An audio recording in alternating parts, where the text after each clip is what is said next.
Good, good. Nothing here, nothing here. What's up, buddy?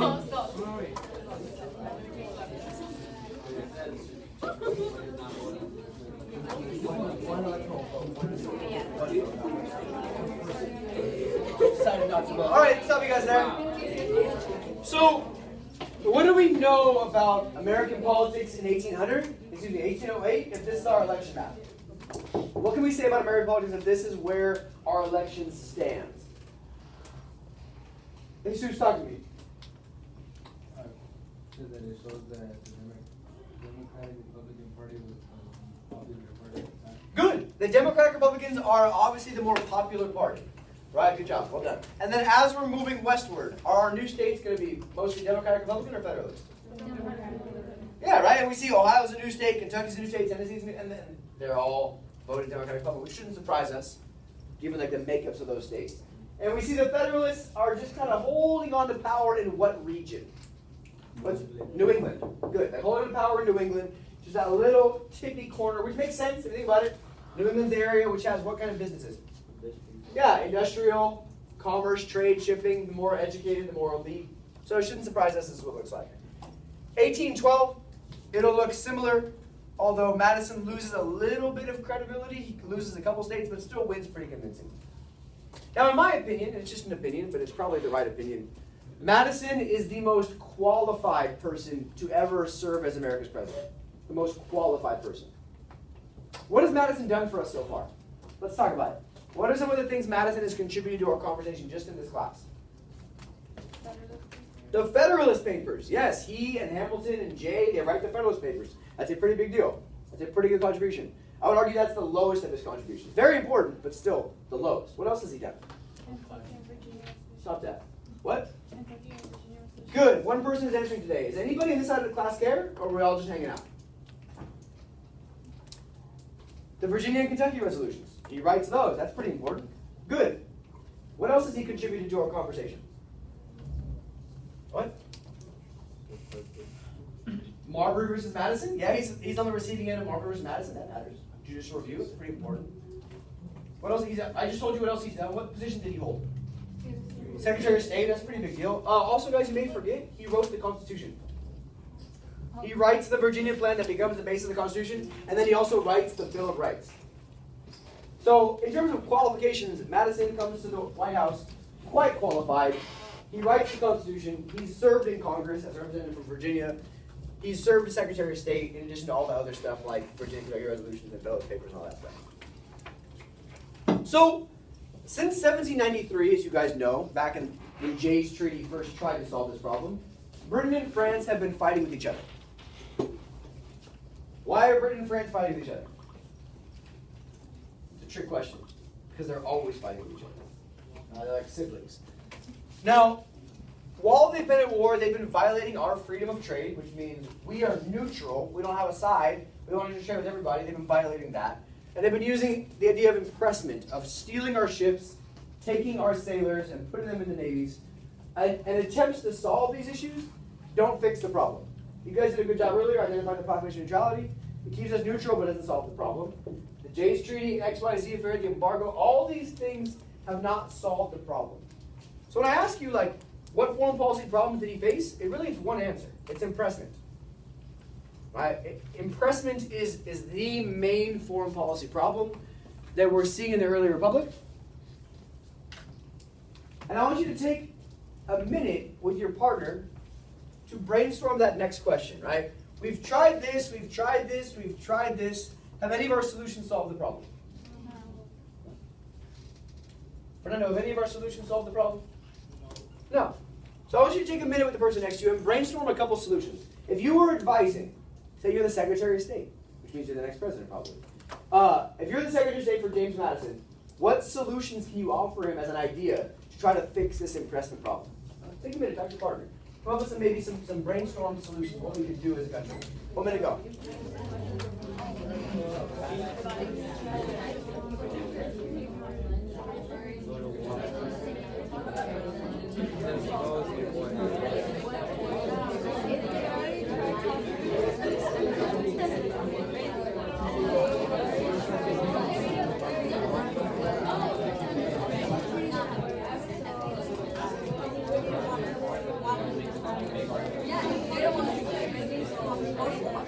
Solutions.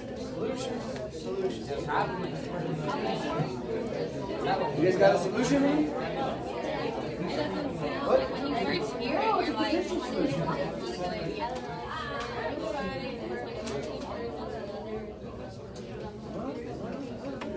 Sounds like you're dying down. All right, I need some solutions. You guys are smart people. How can we solve this problem? Mars, you got an idea? Yeah. Damn, first time for everything. Get it, Mars. Go to war. All right, there we go. We can just go to war. Do you think that's a good idea to go to war? No. Do we have the Army for war? Do we have the Navy for war? Which party is it, the Federalists, the Democratic Republicans, that hate having like a large standing army at all times? Yeah, and who's in power right now? So do we have an army that's ready? No, we don't. How about a Navy? Remember when we had the quasi-war and we went from like 3 ships to 8? We're like, yeah, let's go. Good, but that's one solution, war. Cool, cool, not bad, good idea. It's not gonna work, but it's good idea. Elizabeth, what are you guys talking about? What's an idea? Strengthen the Navy, doesn't that take time though? So what are we gonna do in the meantime as we're like strengthening the Navy? We're gonna just like lose all of our boats, all of our sailors? Yes, and then yes, go. I would say try to regain credibility. How do you gain credibility though? Notice like the one time where Alexander Hamilton to like take up all the debt of all the nations or all the states. Yeah, I get that's a good point. At least gives you economic credibility. But like, do we matter to these other countries economically? So I like it. That's a good critical thinking. It's not a bad idea. But like, until we matter to them, like then we're never gonna have like respect or credibility. Reasonable, Bryn. We were talking about how like since their ships are being taken due to an impressment, why don't they just find another route to go? Like if they're trading from one place to another, Instead of going across the Atlantic, we're gonna go all the way down to South America, past China, wave to the Philippines. it'll keep like their people safe. All right. Keep the people safe. True. It just takes forever to goddamn day. All right. I like the way you're thinking. At least you guys are giving me options other than war. Typical male response. Just fight people. Freaking stereotype. Okay. Good. So the problem becomes, now do you see the problems the U.S. is in? Like, what do we need in order to make foreign policy work? We need credibility. We need respect. And if people aren't respecting us, we need to have a military that can then enforce that. But we have neither at this point. We don't matter economically. We don't matter militarily. We don't matter to anybody except only in our own minds, like many of you. Now, many congressmen are going to start arguing like Mark did. It's a good argument. They, you know what we need to do? We need to just go to freaking war. We need to fight England. We need to fight them right now. We need to show them what's up. Warhawks. So they're going to call the Warhawks in Congress. And they're a very important, like, new generation of leader. So the year is 1810 when these Warhawks start asking for the U.S. to declare a war. I'm putting 1810 up here. So the U.S. has been an official country. We'll say 1776 as like the Declaration of Independence. 34 years.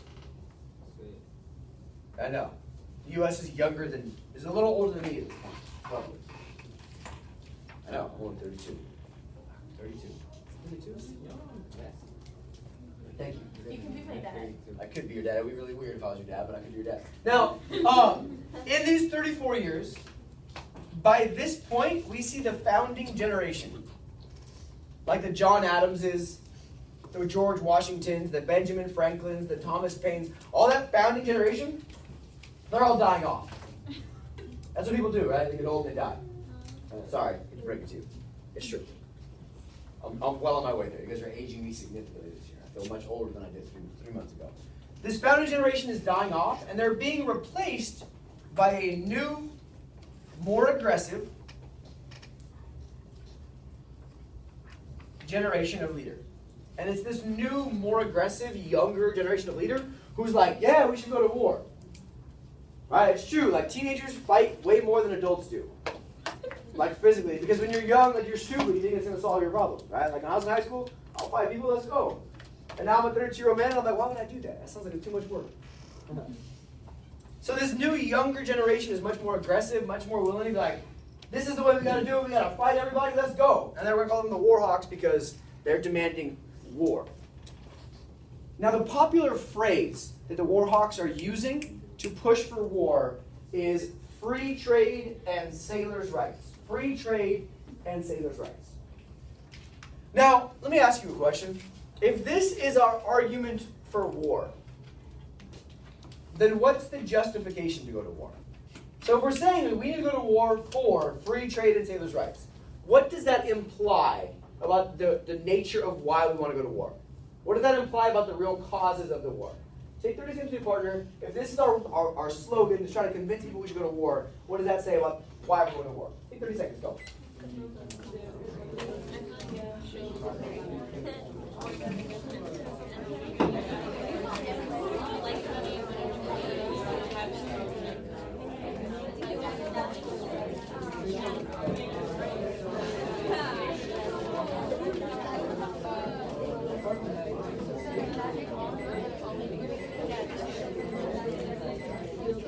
All right.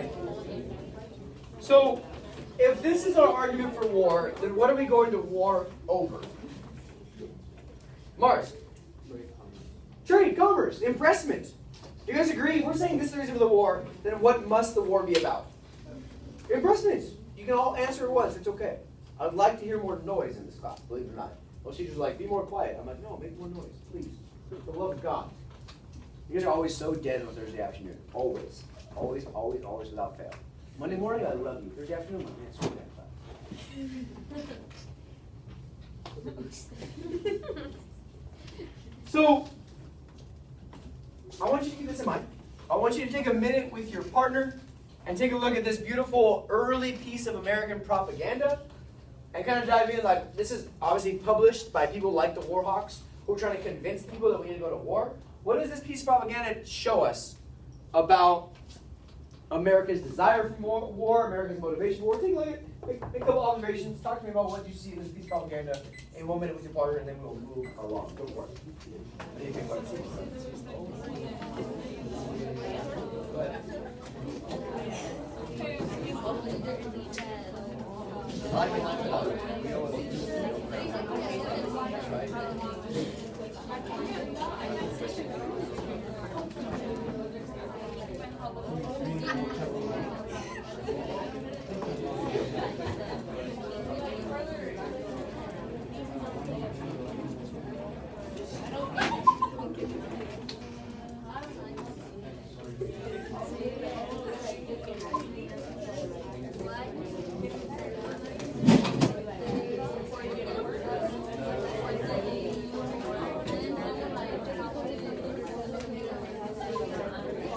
almost on.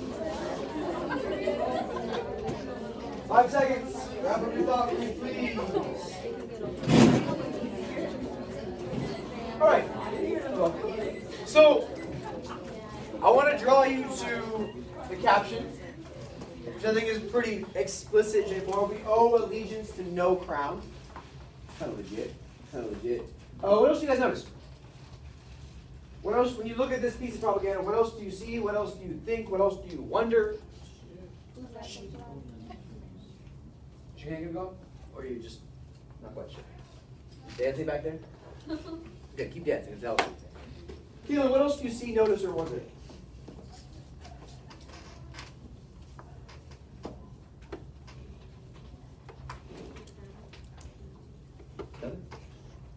You don't just look at it? You don't think anything? Cool.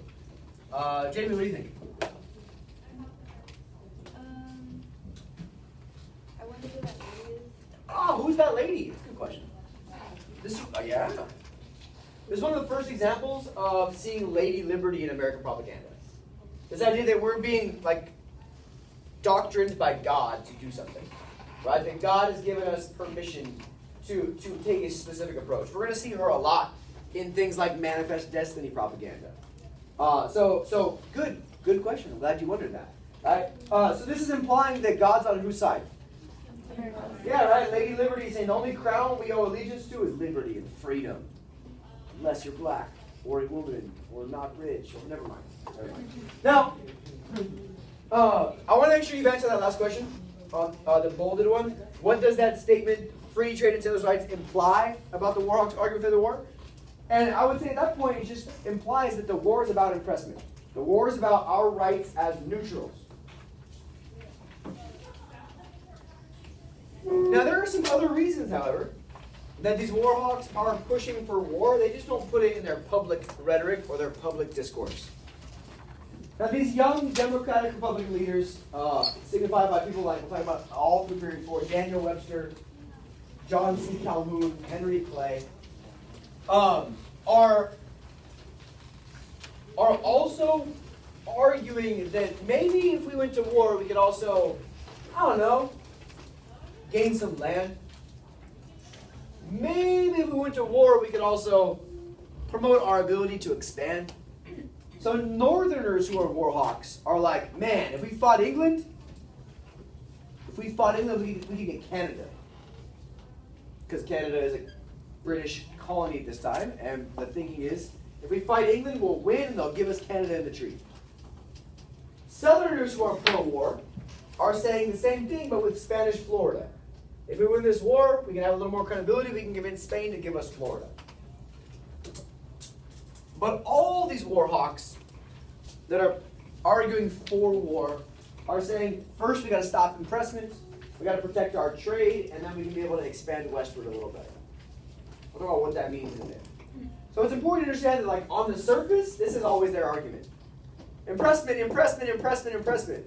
But they're also like, oh yeah, and also maybe we could get some land in the process too. I'm getting this point hard on purpose because it'll make sense in a little bit. Wait, wouldn't they be able to like expand westward even if they? I don't know, maybe not. We're going to read a text that's going to talk about that in a minute. Good question. So let's talk about this. If impressment, this is an important question, so I need your eyes up on me for a second. If impressment stops our ability to trade and to sell our goods, which region does that hurt the most? Think about it. What region is most reliant on trade and commerce? Trade and commerce in the South? What are they doing in the South? They're growing cash crops. Okay, cool. So what's the region where we see the most shipping and shipbuilding and trade and commerce? The North. So like, I'll put it right here, New York and New England. Stay with me. I promise. So is it fair to say that if impressment was actually the problem, that this region would be very in favor of the war? Yes. Think about it. I'm asking you to like, make a logical jump. I'm not asking you to think anything. I'm asking you to just make a nice assumption. If impressment is a problem, shouldn't these guys be the most pissed off? Yes. Yes. Yes. Ronald, you good today? Questionable? Most of the calls for war, most of the arguments for war are centered on this idea of impressment, free trade and sailors' rights. However, those who are in New England, who should be most upset about this, are the ones who are most anti-war. Interesting. The Federalists that are left in New England think that war with Britain is a huge mistake. They fear the U.S. is never going to win the war, so what's the point of fighting England? And they worry that fighting a war would bankrupt the country. So is it safe to say then that like the justification of using impressment kind of loses a little bit of credibility? You can't quite say it's just about impressment if the people that are hurt by impressment are like, yeah, we shouldn't fight a war. So you make an argument that the people that are actually most for war have nothing to do with impressment. No problems with impressment. They're not the ones that are doing shipping and commerce and trade. Americans in the West and the South are going to be the ones most in favor of the war because they see it as an opportunity to gain land. By 1810, these war hawks, led by Henry Clay, John Calhoun, are going to demand war with England. Madison finally gives in. In 1812, Madison, the president, asks Congress to declare war because it's a congressional power to declare war, not a presidential power. Congress agrees. Congress declares war on Great Britain. And all of a sudden, America's super patriotic. Right? Americans look at it as like the second American Revolution, a chance to like renew our independence and our freedom. And we're going to go to war with England. It's going to be a great idea. So I have the war message, the demand by Madison to actually declare war right in front of you. And he's going to give you 4 reasons. I want you to be able to identify all 4 of them. 1, 2, 3, and 4. Each paragraph has 1 reason for war. So tell me, in that right-hand column, I'm going to give you 5 minutes to read it. What are Madison's justifications for war with Great Britain? How is he arguing that we should declare war on Great Britain? I'll be coming to make sure that you got all 4 correct on your paper before we move on. But I'll give you 5 minutes to do so, and then I'll let you talk about it. 5 minutes to read. Go. Sure, read.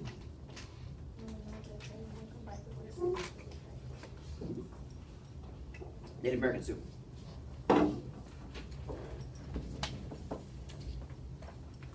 Read it.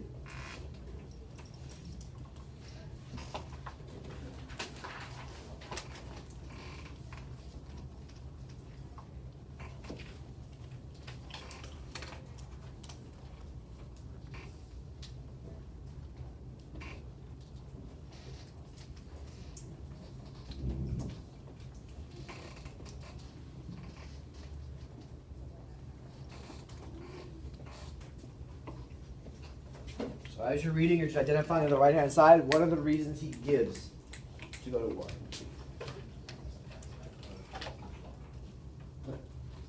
No, they're going to turn it.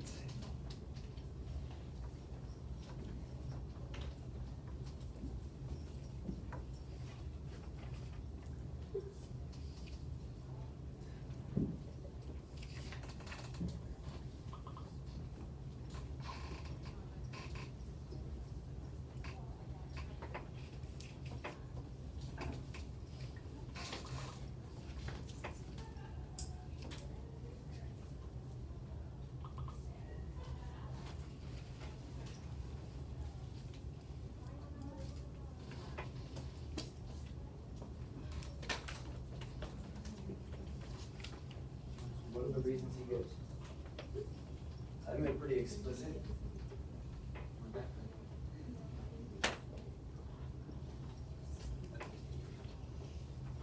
Just move.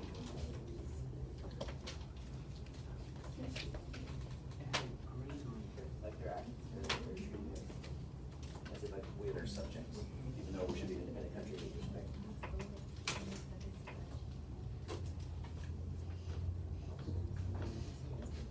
Well, if you don't make mistakes, you don't even answer. You're right. You're right. That's right.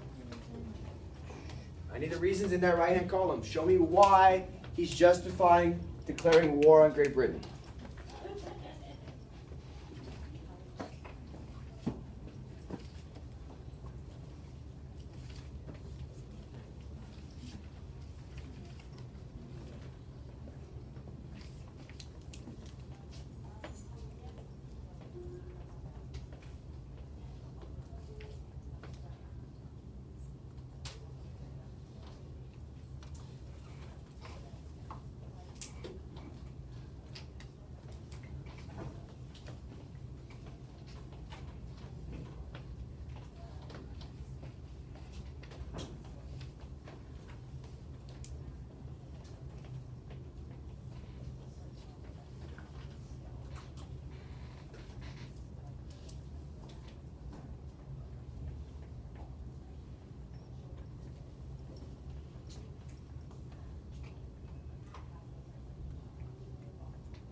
With those reasons, we have about 90 seconds left. Quick bullet points, all 4. What are the 4 justifications he gives for declaring war?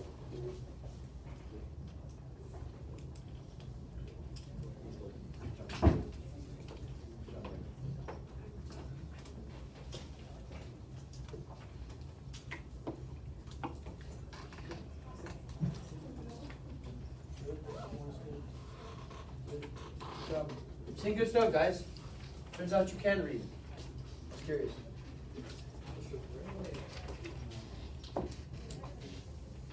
Can't squat because you're going to break your leg, but you can read well.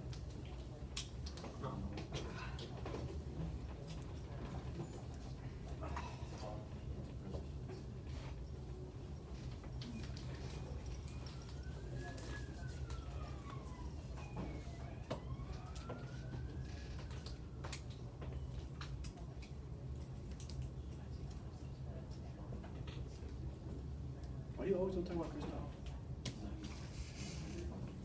Cool. Do me a favor. Get this phone. Call somebody who gives a shit. Let me see.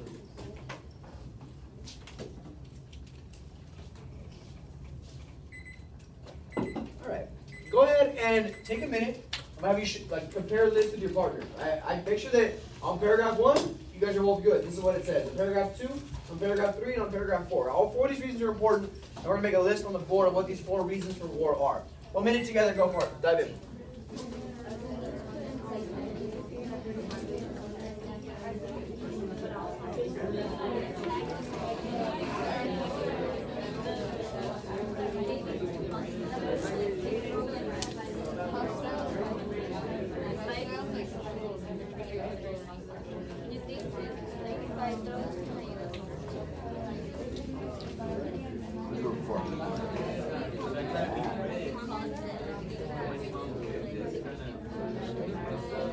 What does that do?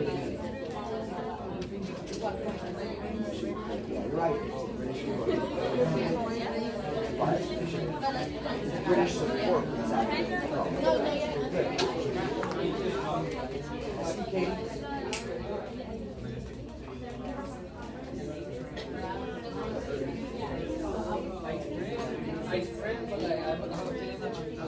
All right, time is up.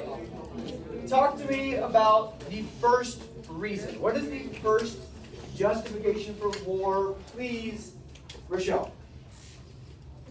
The first one. What's the first reason he says we got to go to war with Great Britain? He says because Britain, well, they have been violating their faith. That's what they say?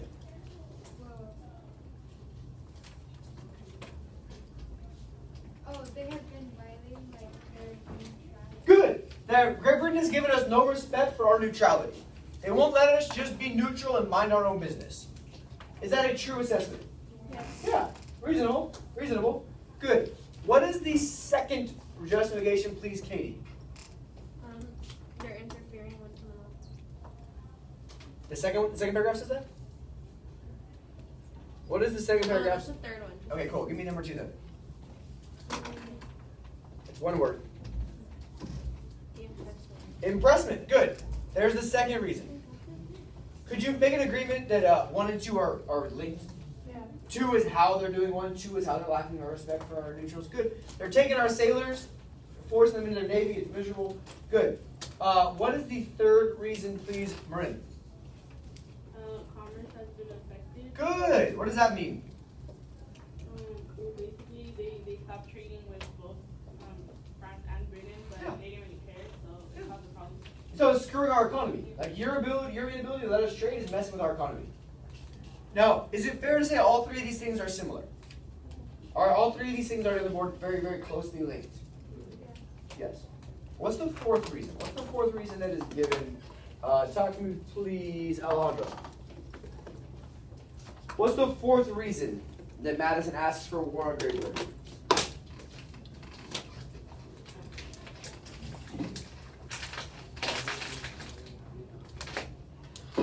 You get that far? Cool. Almost. What's the 4th reason that is given by Madison arguing for war? I kind of read along the lines that it's like the British are interacting with hostile tribes that have been Oh, the British are doing what with the natives? interacting. The British are interacting. Let's use a different word. What? Supporting or supplying. The British are supplying the savages on the frontier. Huh. Interesting. One of these things is not like the other. What number is our outlier? 1, 2, 3, or 4? Tell me. 4. Interesting. So that answers your question about why couldn't they just spread out. So what we're seeing right now is a bunch of conflict as America spreads out, post like Louisiana Purchase, and we blame the British for supplying the natives with their supplies. Really, it's 2 things the British are giving the natives we don't want them to give the natives. Any guesses? What's the one thing we probably don't want the British to give the natives? What? Weapons, guns, exactly. What's the second thing? Any guesses? What's a really bad combination with guns? Gunpowder. Gunpowder? No. Weapons always better. What's the worst thing to have with guns? Alcohol. Alcohol. So the critique by American society is the British people, the British traders are selling guns and alcohol to the natives. And the natives are getting all drunk and being rowdy and shooting people. So therefore we should declare war on Great Britain. Interesting.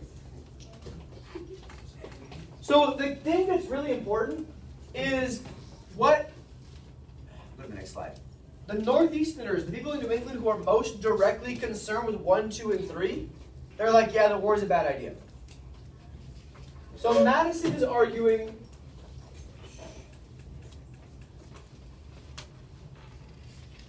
that we need all 3 of these things to go to war, but the areas that are affected by this think that war is a terrible idea. The South and the West, the areas that have nothing to do with impressment, are the most strongly in favor of the war because they see it as an opportunity for territorial expansion. What I'm trying to tell you is that phrase, free trade and sailors' rights, is what? Let's try to reset this. What I'm trying to tell you is that phrase, free trade and sailors' rights, is actually what?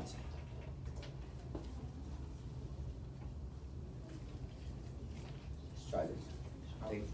Take a minute with your partner, since we can't answer questions today, which is amusing to me. It's okay. That phrase, free trade and sailors' rights, as the justification for the war, like, how legitimate is that phrase? 1 minute, talk to your partner, try to regroup. Go for it.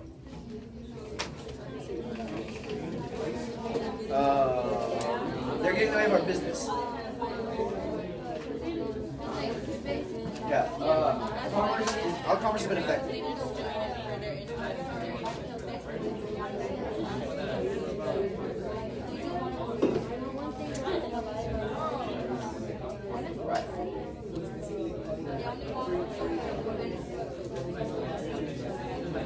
All right. Let's try this again. Ms. Ventura, what does it say if the people that are affected by this are not for the war about the phrase free trade and sailors' rights?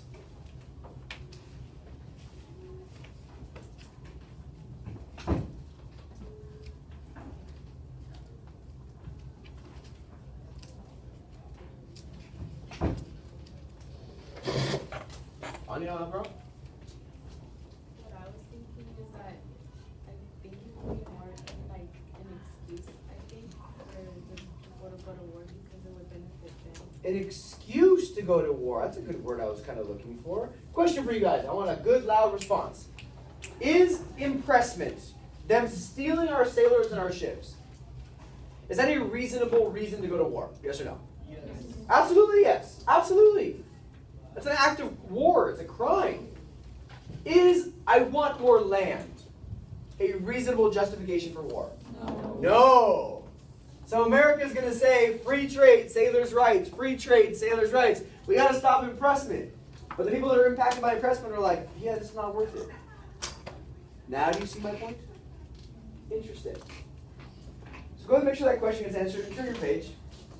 And I'm going to have you read the Federalist Opposition. It's good. It's a really good text. I think you guys will enjoy it. They're going to tell you, these Federalist congressmen from New England, why, even though all these things impact them and their region the most, why they are still not for the war. They're going to give you 3 key reasons why they think the war is a bad idea. In that right-hand column, I'll have you identify all 3 of them. I think the first one is fascinating. It's a good argument. I think the second one is also fascinating, good argument. And I think the third one is also a great argument. They're just 3 good points why they think the war is a bad idea. While you're reading that, I'll pass back your SAQs. I also was kind enough to write up my version of exemplars, what they could look like if you're already close to perfect SAQ. So if you fell short on the score where you thought you would, look at the example first and see where you didn't lie. Cool? So I need 5 minutes. I need 5 minutes to read the Federalist Opposition, and you're going to give me all 3 reasons that they're opposed to the war. It's a good text. I think you guys will enjoy it. 5 minutes, go.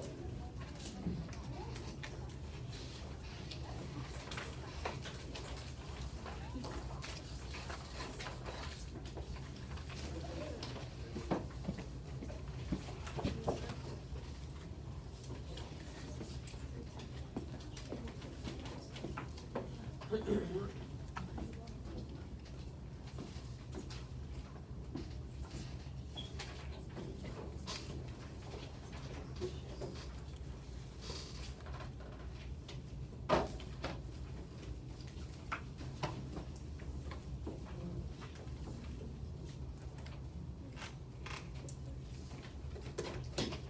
are the reasons they're against the war? Read it quickly, read it aggressively, take care of your business. We can't learn from text, we can't learn. Reading is your best friend.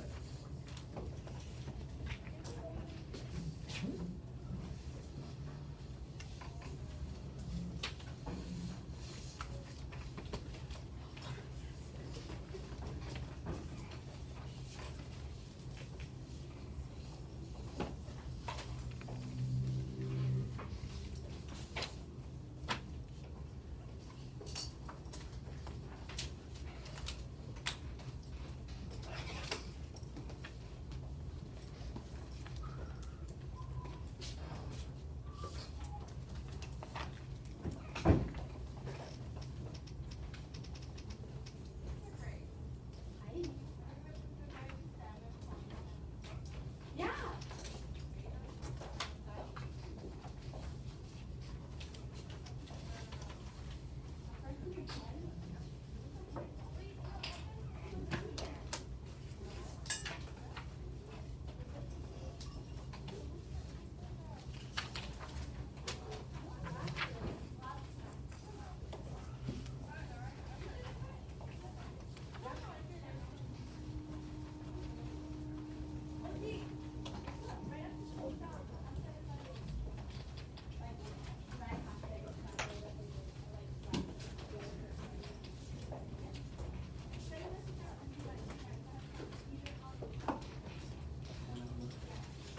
You got 2.5 minutes. What are the reasons why they think war is a bad idea? Summarize their argument. Why do they think war is a poor choice?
Very good.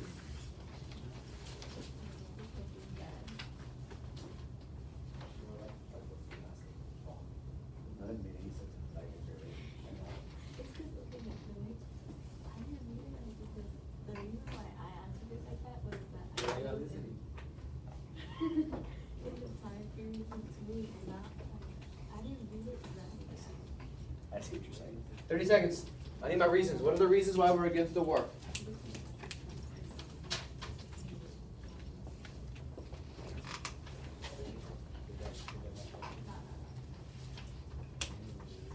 Please.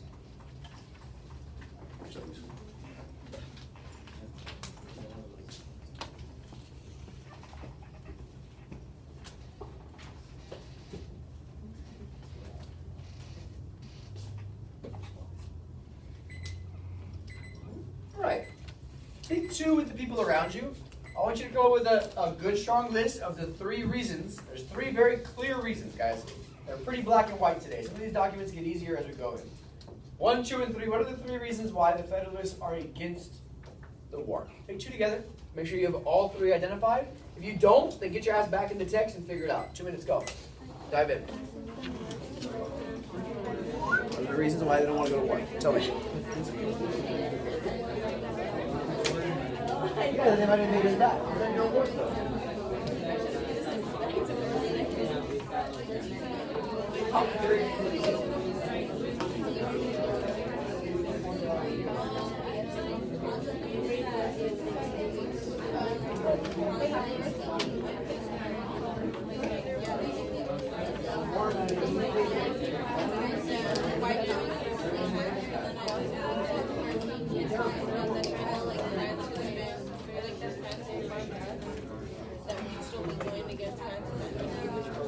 I don't want to say help. Like why can't we go to I didn't. Good. No, I've learned that nothing can be before that. So I'm not even going to try.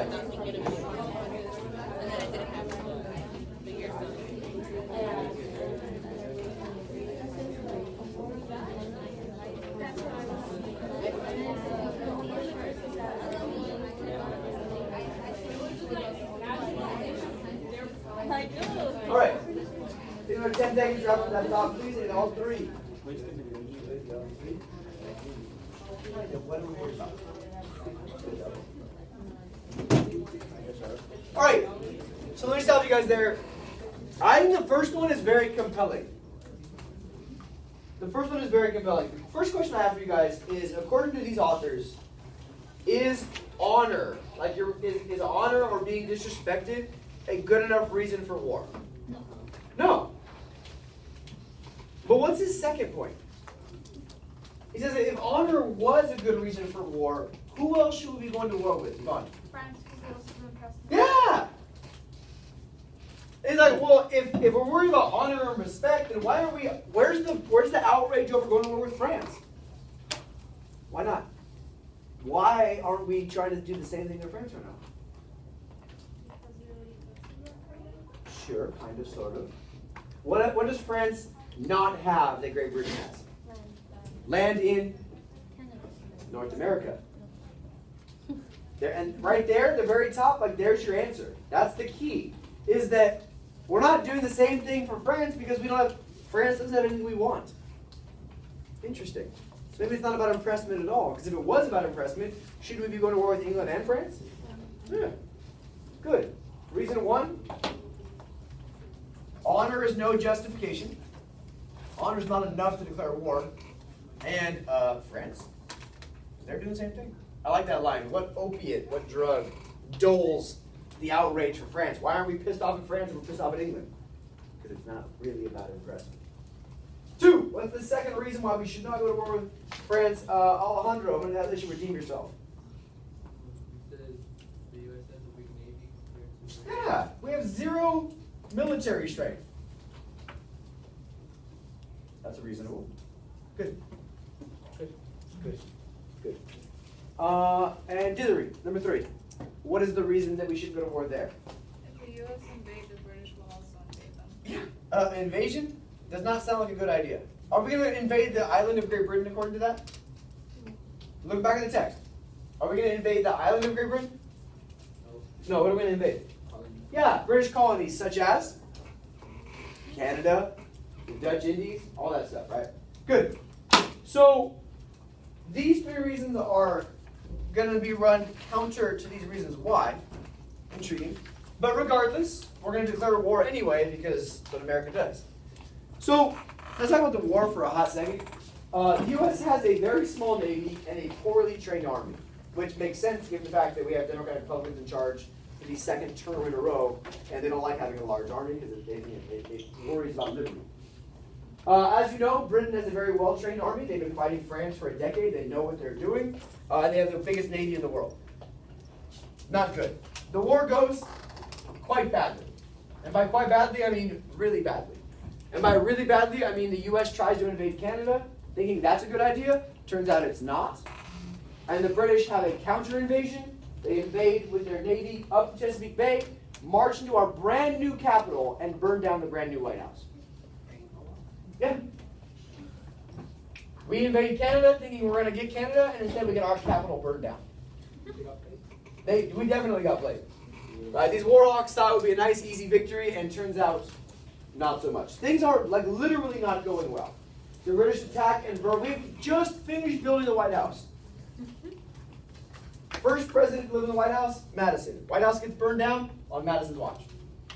Like, we have to evacuate our capital because the army is coming. It's terrible. Question for you guys. What's the one thing you would grab if your house was burning down and you had to get out of the house? Your dogs, good. Yeah, I support that. Yeah. There's people in D.C. that have to actually evacuate with the real U.S. Constitution, the one written on paper like for the Constitution. So people have to evacuate with Thomas Jefferson's version, the actual written copy of the Declaration of Independence. Imagine like running out of D.C. like with the Constitution under one arm and the Declaration of Independence in the other. I gotta save America's history, right? Yeah, that guy's important, right? But imagine, right? Like how embarrassing is it? You have this second war for independence and your freaking brand new capital gets burned to the ground. If you go to the White House today, there's still a part where you can see like they took away the new wall and you can see the original wall and you can see the fire marks on it. Still there? The White House gets burned down. This war is going really well. Just like we planned. Just like we planned. So here's pictures of the British Army marching into the streets of Washington, D.C. and lighting things on fire, which is awesome. Here we have people running away with bombs exploding in Washington, D.C. It's a hot mess. All right. While this is happening, we're also fighting a war on the frontier with natives. Are they the ones impressing our soldiers? Why are we fighting them? Ooh, they all have a life with the British. They just kind of get some stuff. Because it's not about impressment at all. It's about land. So we see a couple key battles that are taking place out in places like Georgia on the frontier, Ohio on the frontier, as America is using the war as an opportunity to then try to spread out. Is that a continuity or a change in American history? Huge continuity. Remember I showed you that document the second day of class? Where the Jamestown settlers were like, we were friendly and then they attacked us, so now we got to take all their land. So the British are winning this war. There's no big way to deny it. They've burned down our White House. It's very clear the British are winning. But the British are also fighting the French, and they kind of get over it. They're like, this is what are we really doing here? This is stupid. They're like, we're only fighting them because they declared war on us. And we don't really have the resources to fight them there, to fight France over here. This is silly. So they call for a peace treaty in Ghent, which is in Belgium, to negotiate an end to the war. This is the end of 1814. Late 1814, the Treaty of Ghent is signed, and the war is over. I'll talk about what gets settled in a minute. The war is over. Cool. Now, how long does it take for that news to come back to the United States, though? We signed a treaty in freaking middle of Europe, Belgium. How long does it take for that news to make it to the U.S.? Yeah, months, right? We'll call no, not quite a year. We're not swimming. Yeah. It takes about 2 months. About 2 months. So what's happening in that 2 months? Are they still fighting the war? Yeah, because nobody's told them the war is over. And this is where things get interesting, I promise. Before news arrives, before we find out that the war is over, the Battle of New Orleans takes place. I'm going to give you guys some fun facts here. It'll make you smile. It'll make you laugh. Now, in the Battle of New Orleans, we have American... You guys know how important New Orleans is. It controls access to the Mississippi River. The U.S. is on a fortified bluff, 20, 25 feet above the shoreline. The British Navy is going to, an army is going to invade New Orleans and attack the United States soldiers there and push them off of this raised bluff. So far so good. The war part doesn't matter, but then it matters, I promise. So when the British Navy, right at dawn, right at daybreak, they're there to attack New Orleans, they realize once they get there, and the U.S. soldiers are 20 to 25 feet up above them, that somebody forgot the ladders. Oh, I shit you not. I thought you brought the ladders. Luis, I thought you were going to bring the ladders. What happened? Luis freaking forgot the ladders. So the British troops are stuck, like looking up at the U.S. forces while they're just being shot by muskets. And they can't do much about it because they don't have ladders. It's crazy. Crazy. Now, I know, go figure, right? The world is a crazy place. Now, so America wins the Battle of New Orleans. But quick question, does the Battle of New Orleans matter? No. No, why not? Because the war's over. The war's already over. We just don't know yet because the news has not come back from Ghent that the war is over. So the U.S., in like back-to-back moments, finds out we won the Battle of New Orleans. Because we don't include the part they forgot their ladders. We won the Battle of New Orleans, and then right after that, they find out, and now the war is over. What does that imply to Americans who aren't that smart? That we won the war. It was obviously the Battle of New Orleans that convinced the British they should have this negotiation. We won this important battle, and therefore we won the war. We are victorious in the War of 1812. Yay, America! Yeah! Now, the craziest piece is here he is. Andrew Jackson is the general in charge of the army for the Battle of New Orleans. Andrew Jackson, because of winning the Battle of New Orleans, becomes a huge war hero. America's first celebrity war hero is Andrew Jackson. He later runs for president twice. He runs 3 times. He later runs for president and wins twice, based largely on this legacy of being a war hero.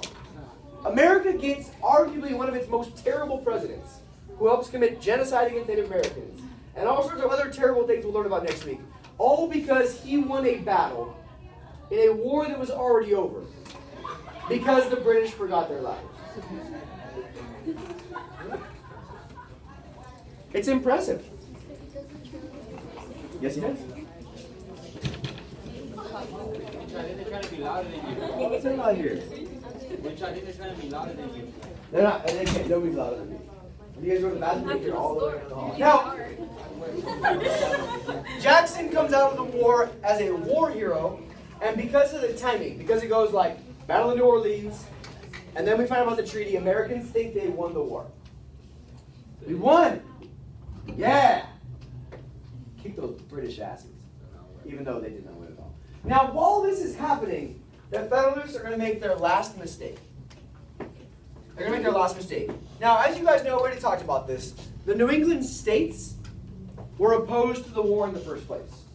But during the war, right at the end, right when we're negotiating the treaty together at the end of 1814, these leading Federalist leaders in New England are going to hold a convention. It's called the Hartford Convention because it takes place in Hartford, which is in Connecticut, which is in New England. And they're going to come together because they're pissed off about the war. What else is the Federalists pissed off about, do you think?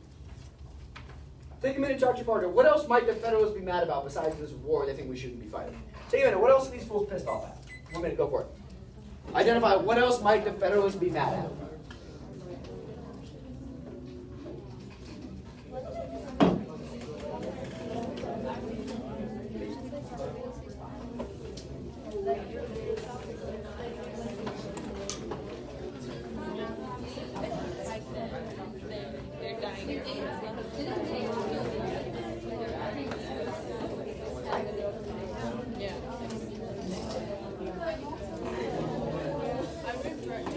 What else might they be mad? Let's stop you guys there. What are the problems do the Federalists have? Big picture. Emily, one, talk to me. What else might the Federalists be upset about in the world? They're upset. Well, we were talking about because, like, I mean, the Republicans, they had, all the ultimate power now. Good, they've been losing power. Yeah, I agree. That's a big problem. So no matter what the war, they're mad that they're losing power. They're just mad.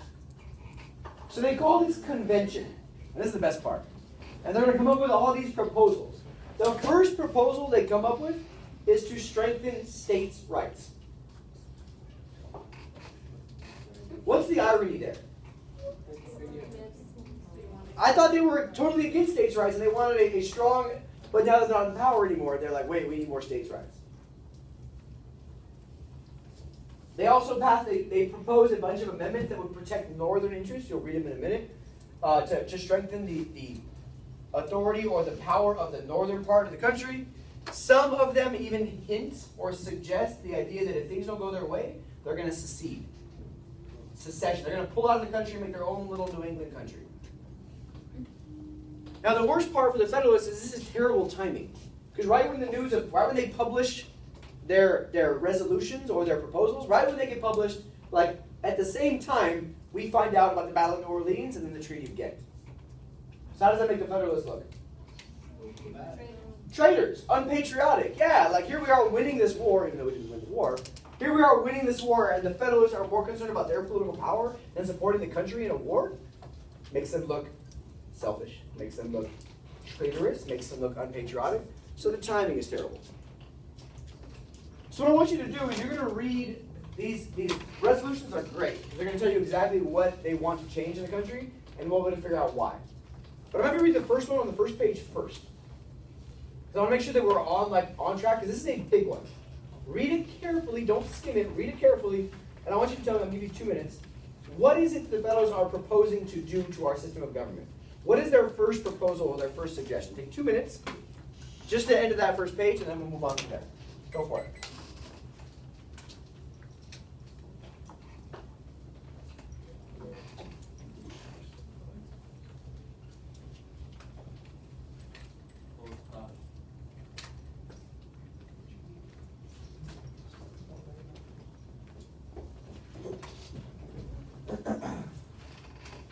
What are they proposing?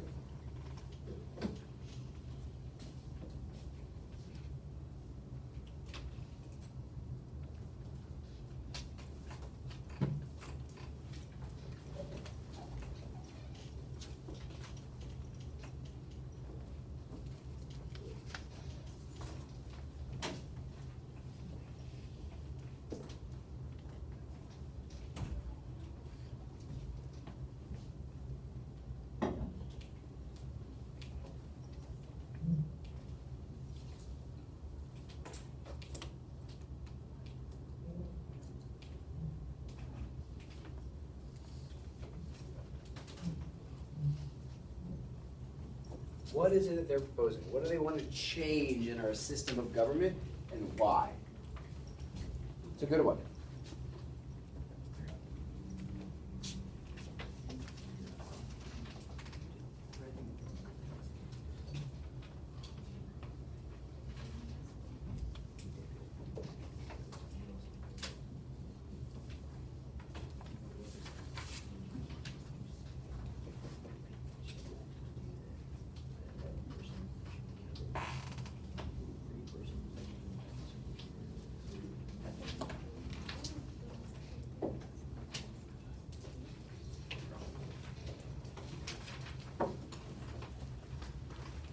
What is it getting rid of?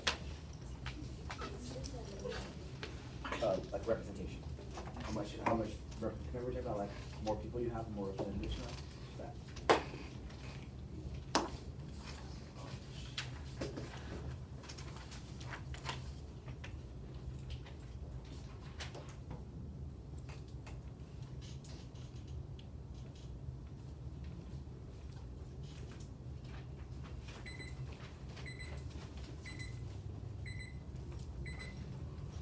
All right.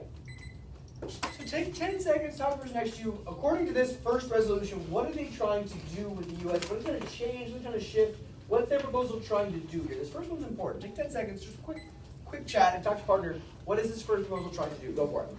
Go for it, go for it. What are they trying to do?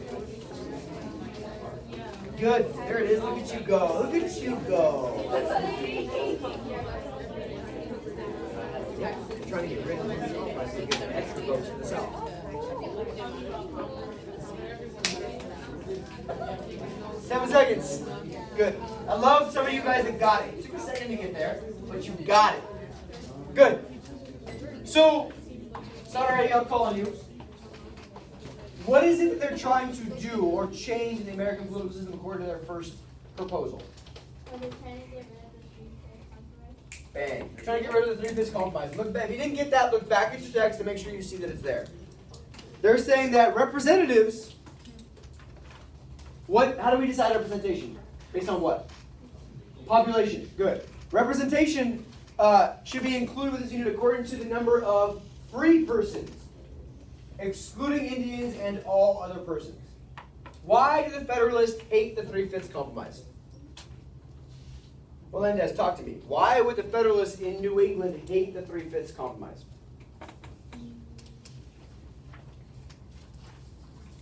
The geographic approach. If you don't know, it's okay. Talk to me. Why would the New England Federalists hate the three-fifths compromise? Because they gave the South more more vote, and since they were for the Democratic Party, they put them down. Boom. Are there a lot of slaves in New England? No. So does the New England area benefit from the three-fifths compromise? No. Yeah, for the South, it's a bonus. For the South, they get to add extra people to the representation. Good. Check you guys out doing this critical thinking for me. Put me back in a good mood.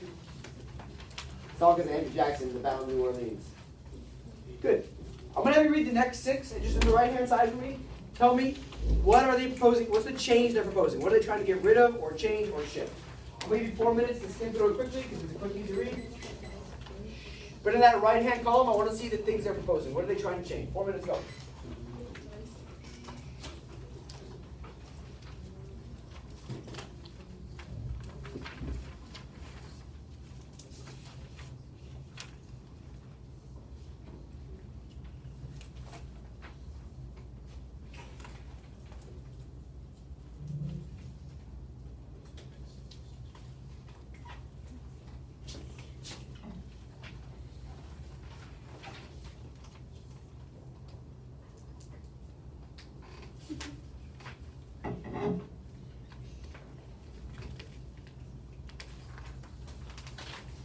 What else are they proposing? What else are they trying to change? And then we can get it.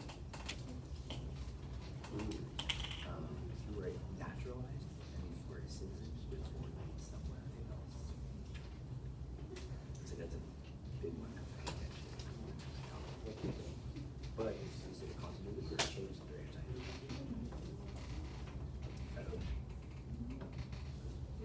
Is it a continuity or a change in their anti? Yeah, that's it. That's it. You did. Did you edit out the fact that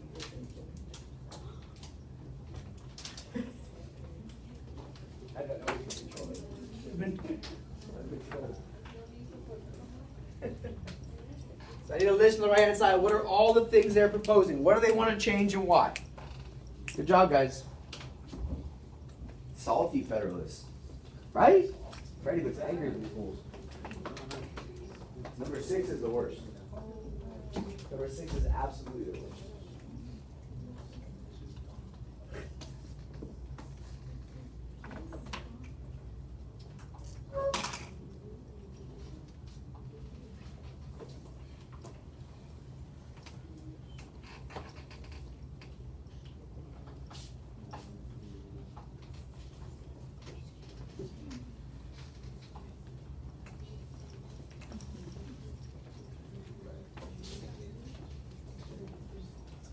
Stop.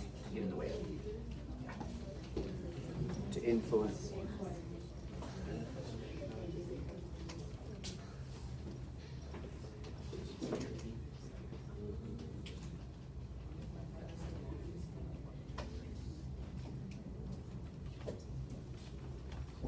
A minute and a half or so left.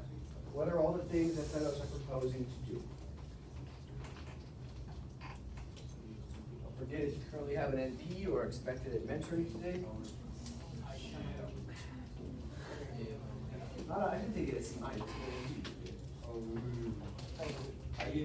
Are you even gonna head out with that key?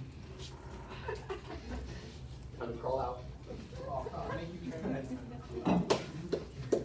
But I carry it with one arm. Up top.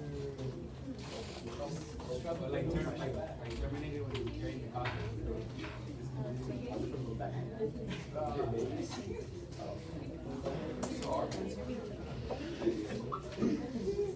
JVC.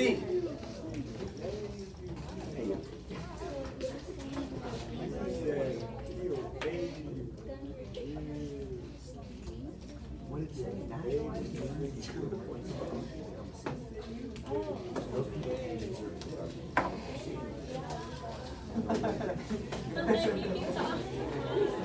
All right. It sounds like you're mostly done. I'm going to give you guys a minute and a half. Gotta come up with a response to this. What is it the Federalists are trying to do? What's their logic here? And then why might this backfire? Why might this make them look in an even more negative light than people already see them? Cool? 8 minute and a half, what are the Federalists trying to do? Why? What's their goal here? And why might this be a terrible idea? Together, those questions, go for it. Dive in.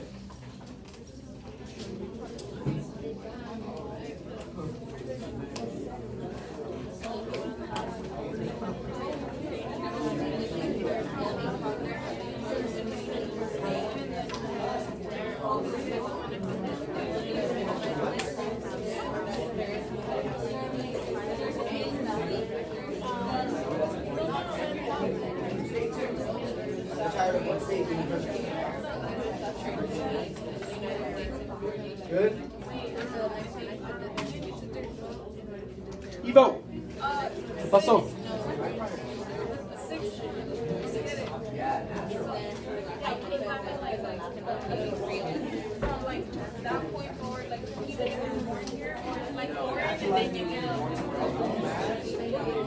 No immigrant can serve in Congress, even if you're yeah. That's a pretty messed up one, though, no? What? So the question then becomes like, is that a constitution? No. For President Casey, getting him in the House of Representatives and the Senate.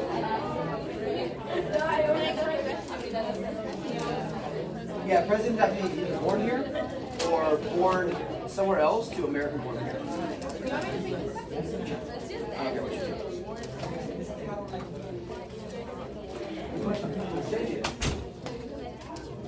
All right, stop you guys there. So, who has a reaction to this? What are the Federalists really trying to do with these proposals? They're trying to change the system so that they can get their power back. Is that the way American politics is supposed to work? No. Right? They're like, all right, I say that the Three-Fifths Compromise, get rid of that one, that's pretty logical. But everything else after that is crazy. No new states, because all the new states are Democratic Republican leaning, because it's all poorer people. No embargoes for more than 60 days, because they're mad about the Embargo Act. Congress can't get in the way of commerce. Congress can't declare war unless it's a 2/3 support, which is crazy. That's what we had with the Articles of Confederation. It was impossible to be able to create anything. I think 6 is the most messed up. According to 6, who can no longer serve in the government? Yeah, immigrants. To be naturalized means to be born somewhere else, but to become a citizen. And those people, not only can they not serve in government, they can't even hold any civil office under the U.S. They can't work for the U.S. government because they're immigrants. And then the 7th piece,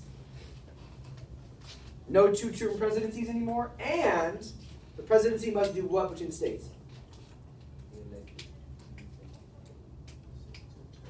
No 2-term president, and what else has to happen statewide? It has to rotate through states. What state are they mad at that keeps electing presidents? Virginia, Tennessee, Madison, Jefferson, Madison. They're going to do this right now, and then in 1 year from this, we're going to elect another person from Virginia, just to piss off the Federalists. So now do you guys see why this might be a bad idea on the Federalist part? So the problem becomes, like, they put all these ideas together, but because the war ends, they're looked at as traitors. They're looked at as un-American, unpatriotic, and they're looked at as trying to change the system just to benefit themselves. So a question that you guys all know, because you have the benefit of looking at it through history. Were the Federalists already dead at this point? Think about it. Could you argue? Yeah, good. He said 2 elections ago. Were the Federalists already dead? I would say yes. This just hastened their demise, or quickened their demise. Right? You can see the Federalists were dead, like, starting with the Alien Sedition Acts. But, like, now they, like, put a nail in their own coffin. Good move. Good move. The war is still going on. They're pissed off.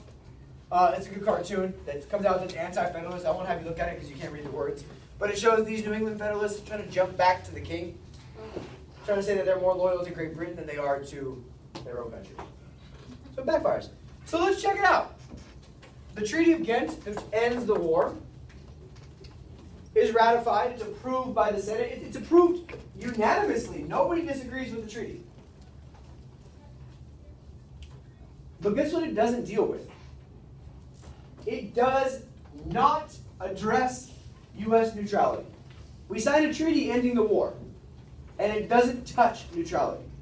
Now, which number deals with neutrality on our 4 causes for declaring war? Take a look. Take a look at me, guys. Look at our list. 1, 2, 3, 4. Which numbers deal with neutrality? 1. Okay, cool. What else? 2. Yeah, good. What else? 3.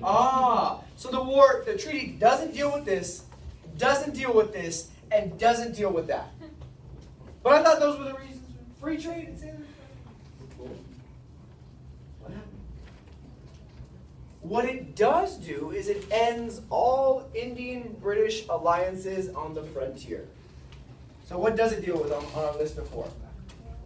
It deals with number 4. Huh. I don't know. I don't want to make any assumptions. I'm not in the business of making assumptions. I'm in the business of dealing with facts. But looking at what the treaty solves can tell you everything you need to know about why they fought the war in the first place. The war is not over impressment. The war is not for free trade and sailors' rights. The war is a reason to justify getting rid of British influence on the frontier and motivated by manifest destiny and westward expansion. Can you repeat that before? Yes. The war is in fact not about free trade and sailors' rights, but the war is incredibly motivated by the desire to get British influence off the frontier, to get rid of support for the Native Americans, and to motivate westward expansion.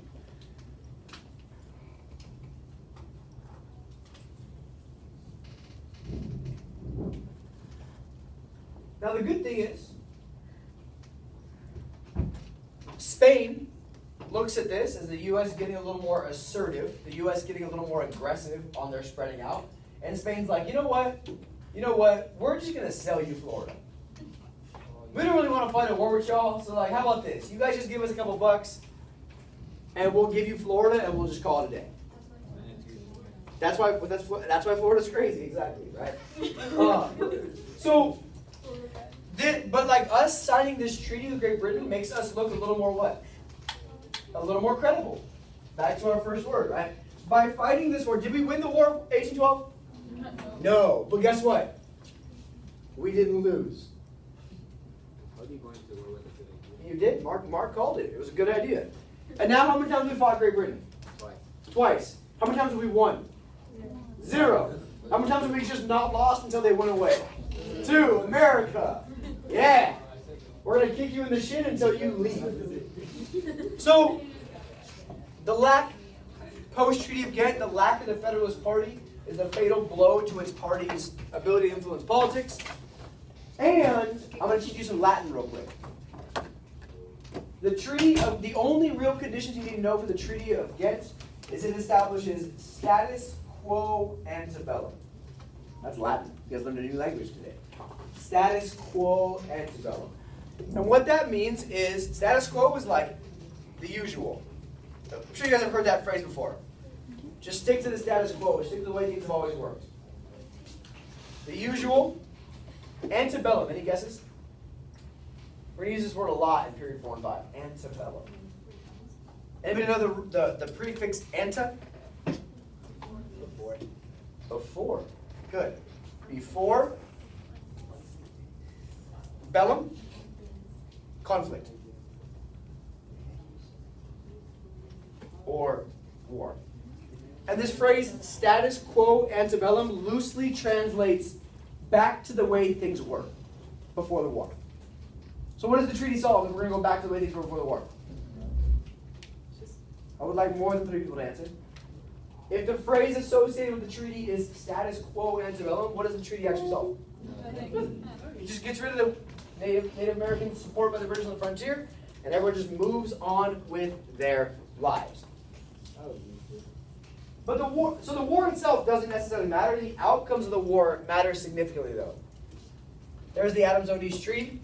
This is the second time, so I asked you that question. This is the second time in the last 20 years that Spain's just given us something without us even asking.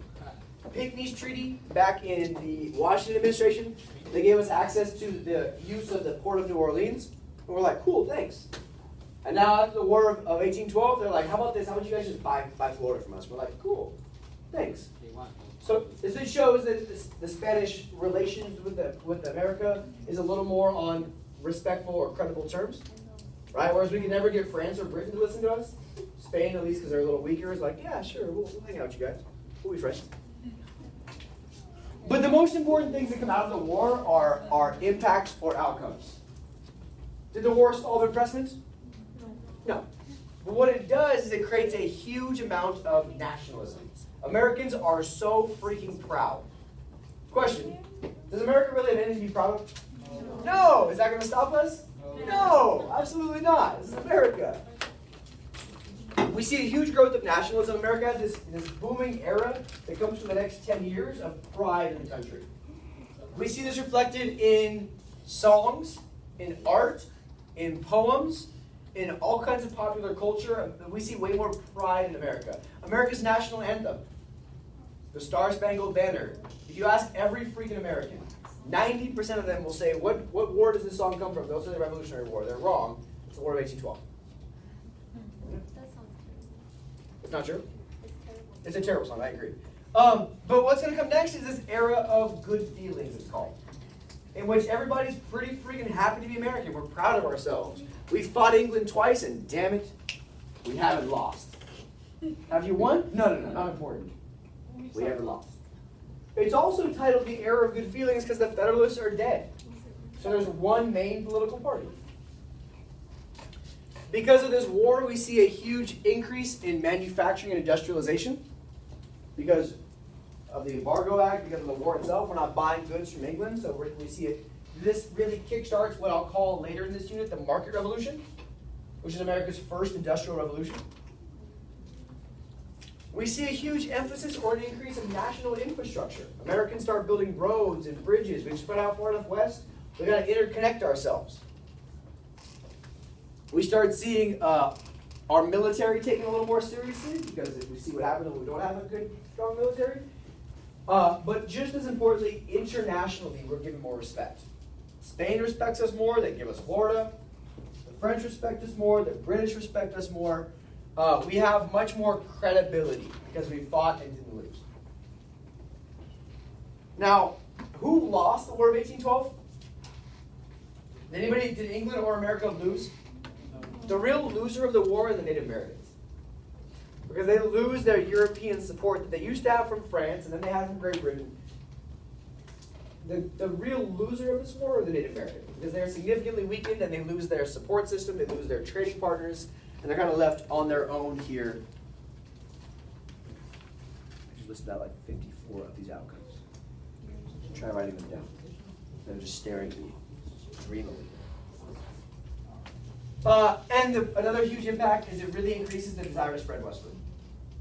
Because now there's no more obstacles. There's no more British support for them. They aren't getting guns and booze from the British anymore. So it really opens up western expansion for the colonies, for the settlers, actually. Good. So I have a good picture. This is published. This is the art I'm talking about, the culture I'm talking about that shows the era of good feelings. I'm going to give you a minute with your partner. What do you see in this picture, and how might this picture demonstrate the idea of an era of good feelings? What do you see in the picture? I should light up so you can see it better. 1 minute with your partner. Just make some observations. How does this demonstrate an era of good feelings? 1 minute go.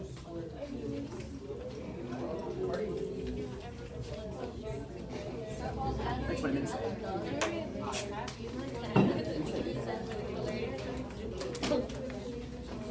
Thank you. Yeah, I got a good seat. What's up? Sure.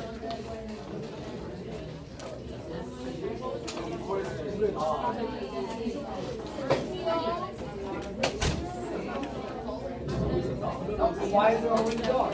There's always a dog, right?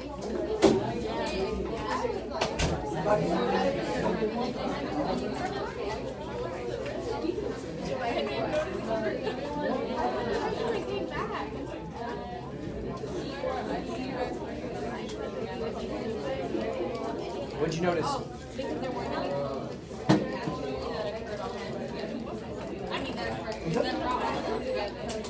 The good feelings? I agree. All right. So,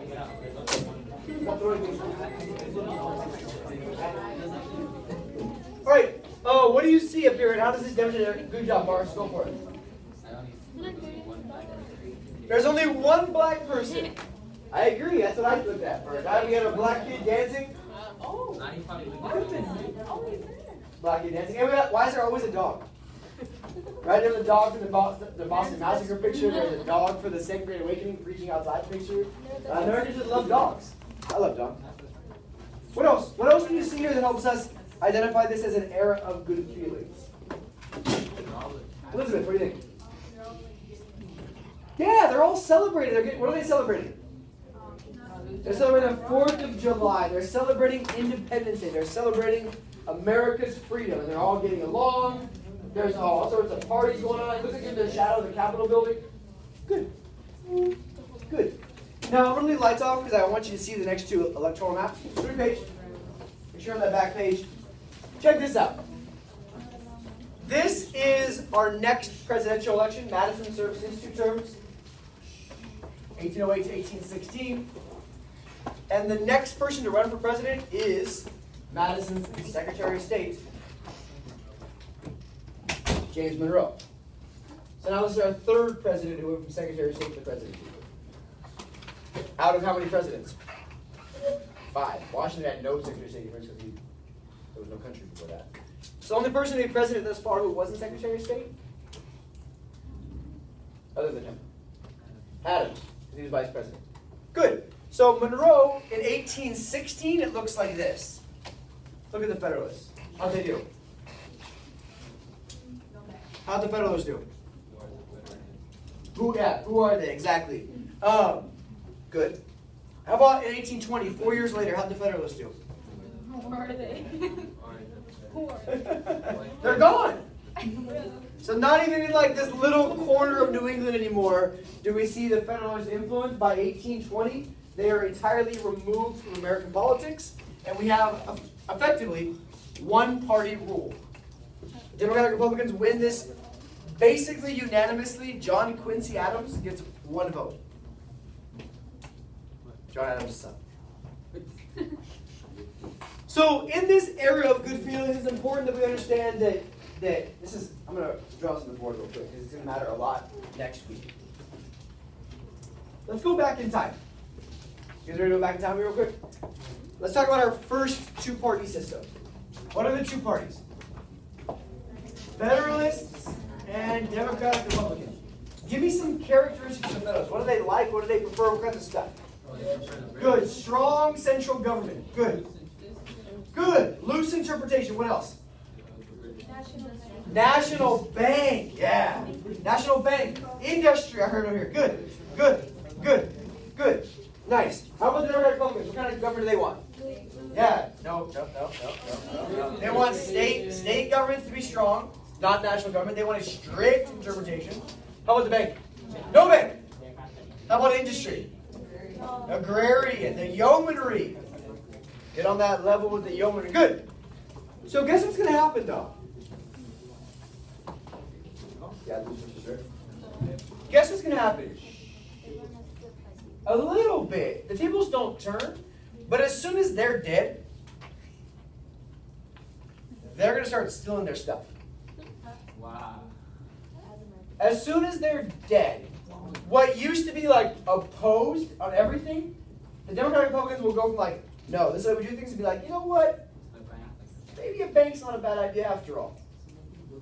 You know what? Maybe a tariff isn't such a bad idea after all. You know what? Maybe industry is good for the country after all. So what we see is because the Federalists aren't there to argue with them, they can then acknowledge like, yeah, maybe some of these ideas are good ideas. The Federalists are just assholes. Which is fair. So we see in the next few years an adoption by the Democratic Republicans of a whole bunch of the Federalist ideas. A whole bunch. Also worth noting in this era of good feelings, the next 8 or so years, we have 3 important foreign policy things. 3 important foreign policy treaties that happen and they get solved diplomatically. Diplomatically. Could we solve our problems diplomatically before the war? No, because nobody respected us. So we see, I'll give you this example. The British still have their Navy ships in the Great Lakes region here. Because they're defending Canada, their colony. Should they defend Canada? Yeah, maybe, because we just invaded it like 4 years prior. So America goes to Britain and says, how about this? How about we promise not to invade Canada? We don't want Canada, we're cool. And in return, you just disarm the Great Lakes. Just take your ships and just, we don't need to have like this conflict, this tension. If your military is there, it's going to cause like us to feel nervous. We don't want to feel that way.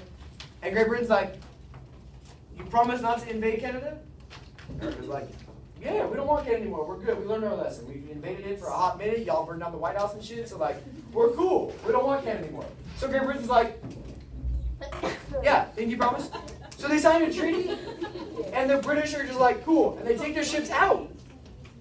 Because that shows then, back to my word, that shows credibility. They were able to say to the British, how about this?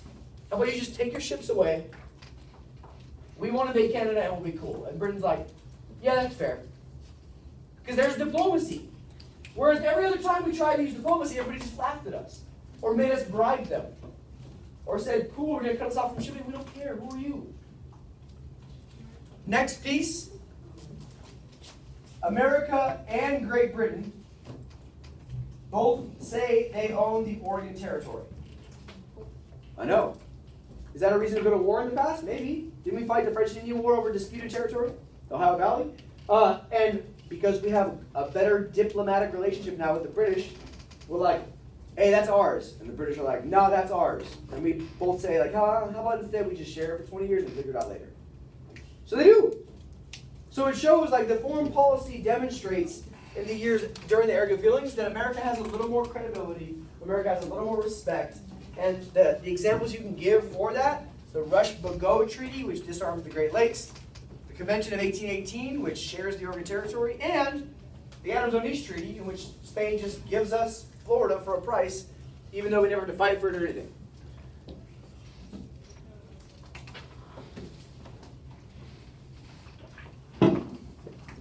Very nice.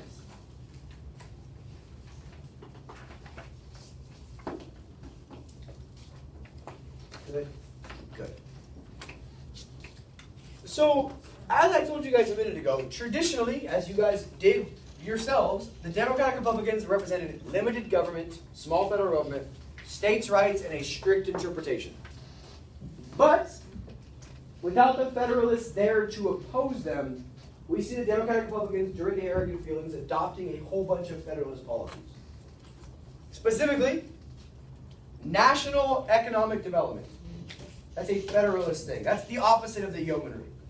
Yeomanry, everybody just minds their own business, has their own farm. But having a nationally connected, interrelated economy is a very Federalist thing that now the Democratic Republicans agree with. A permanent army. Didn't Jefferson hate standing armies? Yeah, and here they are agreeing to have a permanent army. 3, transportation improvements. The federal government's going to pay for like infrastructure and roads and canals to connect our economy. And even a national university in Washington, D.C.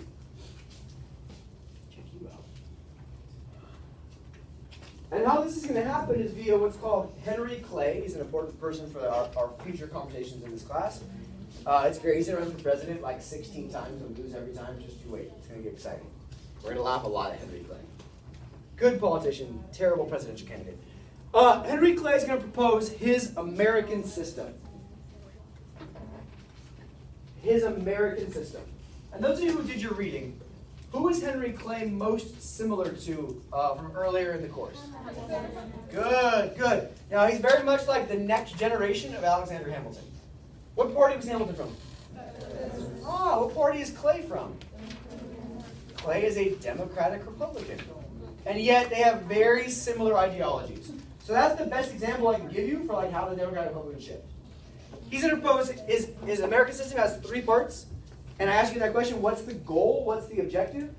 The goal or the objective is simply to unite the economy, to connect the economy, to ensure that the raw materials being produced in the South are being turned into textiles in New England, to ensure that the farm goods that are being made in the West are being then consumed by Americans, trying to make our economy interconnected with itself to be more efficient.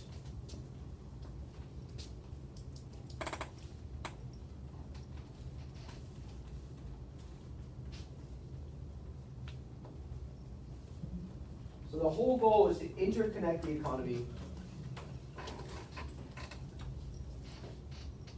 stimulate unity, and create a more efficient country. Now, the Clay's American system has 3 parts, and I'll talk really briefly about all 3 of them, and then the day will be over. Bell rings in 8 minutes. I'll put the light back on. Do you guys like, is the light okay like this? Yeah. No? Mark says no. What? Right next to the light. Don't be the. It's just what, you're fine. If you guys had a bunch of energy the last 2 hours, I'd left the light off, but you haven't, so. Clay's American system is 3 parts, and 3 parts only. Let's go back to Hamilton, though. What were the 3 parts of Hamilton's financial plan? First is the bank. What? The 2 T's? What are the 2 T's? Oh, taxes and tariffs. Taxes and tariffs. And then, I heard it right here. Assumption of state debts. State debts paid for the states. Cool? Clay's American system is going to be actually quite similar. Check it out. First, we're going to renew the bank. We're going to renew the bank. Second, we're going to have a new tariff to protect American industry. Wait a second. Democratic Republicans hate tariffs, don't they? And don't they hate industry? So why would Democratic Republicans pass a tariff to support industry unless they had really shifted their ideology? And the third piece is infrastructure. And I'm going to say these 2 are basically the same, and these 2 are very similar. In that instead of the federal government paying off the state debts, which was Hamilton's, state debts won't exist anymore, the federal government, instead of paying for state debts, will pay for roads and bridges and canals to make states more successful. Either way, it reinforces federal supremacy. So this American system is going to help unite the North, South, and West. Keep in mind that Jefferson let the charter of the bank expire in 1811. This is our first significant protective tariff in U.S. history. And all of these ideas were proposed by Hamilton in the first place in the 1790s, at which point the Democratic Republicans hated these ideas. Cool. So I'm going to talk about just all 3 of them, like what they are and why. But first I have a very cool visual for you. Look at this, look at this. The 3 regional economies of the country. Ready? Ready? The South, the West, and the North. I know. So the idea of Clay's American system is like all the cash crops can be turned into like manufactured goods here. And all the food products, the subsistence farming, should be sold there and there. Right? So it really interconnects the American economy as a whole. Now, the goal of the tariff is to protect industrialization, as you guys know, and to raise money. Which region is going to best benefit from the tariff? North, South, or West? Which region is going to benefit the most from the tariff? North, South, or West? Take a minute and talk it out with your partner. Which region is most going to benefit? A tariff that's supposed to protect industry and support industry. 1 minute. Talk.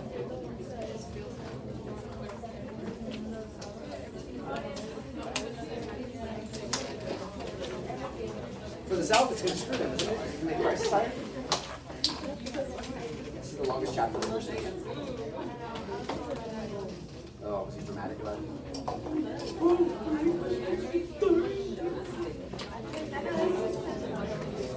Like 6 more than like 2 chapters ago.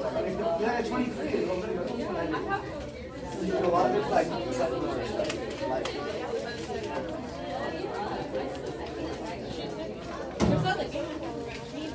Nothing on this page. A whole bunch of math. Cool. So, real quick, tariff.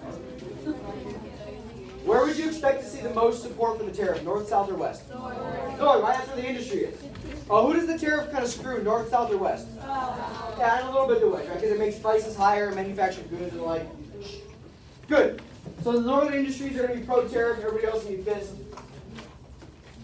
The bank. The bank. I'm not going to explain the bank. I already explained the bank. It's going to do bank things. It's going to regulate currency. It's going to help stop inflation. It's going to give out loans so people can borrow money. It's going to help with commerce and trade. Which region likes the bank, North or South? Which region likes the bank, North or South? North. All right, cool. And the last piece is internal improvements, which is a fancy way of saying infrastructure.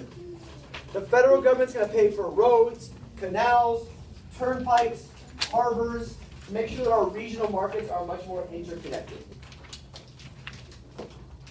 Again, the South's not going to like this too much because it's going to reinforce federal supremacy over the states. Federal supremacy over the states. And because their argument always comes down to what issue in the South? What are they always worried about? Yeah, so they're saying, oh, if we let the federal government pay for our roads in our state, that implies they can take away the slaves. It's like those things are related at all. So good job today. The bells are ringing in 3. But in the last 3 minutes, go ahead on the back and take your last 3 into the votings to skeleton out a quick thesis response. What are the effects of the War of 1812? I think they're pretty straightforward, politically, economically, and socially. Do that in the last 3, and then we'll call it a day. Yes. Cool. Okay.